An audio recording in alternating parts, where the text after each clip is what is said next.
Ang mabuting balita ng Panginoon ayon kay San Mateo. Papuri sa iyo, Panginoon. Noong panahong iyon, sinabi ni Jesus, "Saba ninyo, mga eskriba at mga Pariseo, mga mapagpaimbabaw, hinahadlangan ninyo ang mga tao upang hindi sila mapagharian ng Diyos. Ayaw ninyong pasakop sa paghahari ng Diyos.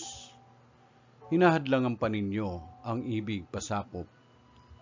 Saba ninyo, mga eskriba at mga Pariseo, mga mapagpaimbabaw. Inuubos ninyo ang kabuhayan ng mga babaeng balo, at ang sinasangkalan ninyo'y ang pagdarasal ng mahaba, dahil dito'y lalo pang bibigat ang parusa sa inyo. Saba ninyo, mga eskriba at mga Pariseo, mga mapagpaimbabaw, nilalakbay ninyo ang karagatan at ginagalugad ang buong daigdig. Makahikayat lamang kayo ng kahit isang hintil sa pananampalatayang Hudyo, at kung mahikayat na'y ginagawa ninyong masahol pa kaysa inyo.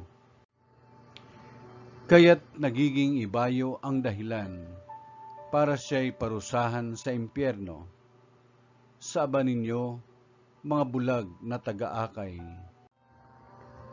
Itinuturo ninyo na kung ipanumpa ninuman ang templo, walang anuman ito.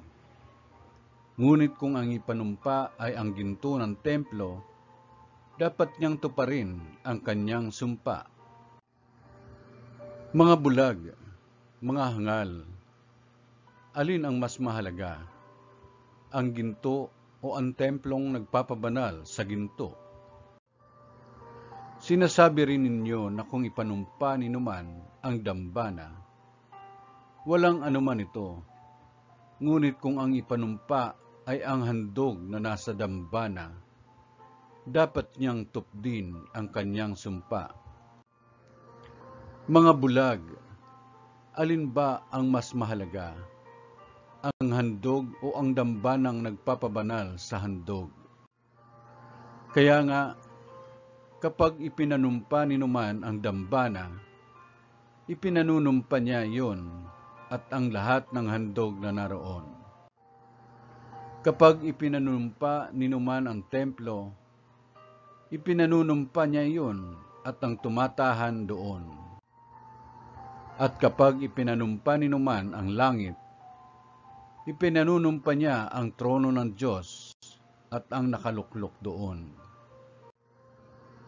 Ang mabuting balita ng Panginoon. Pinupuri ka namin, Panginoong Jesucristo.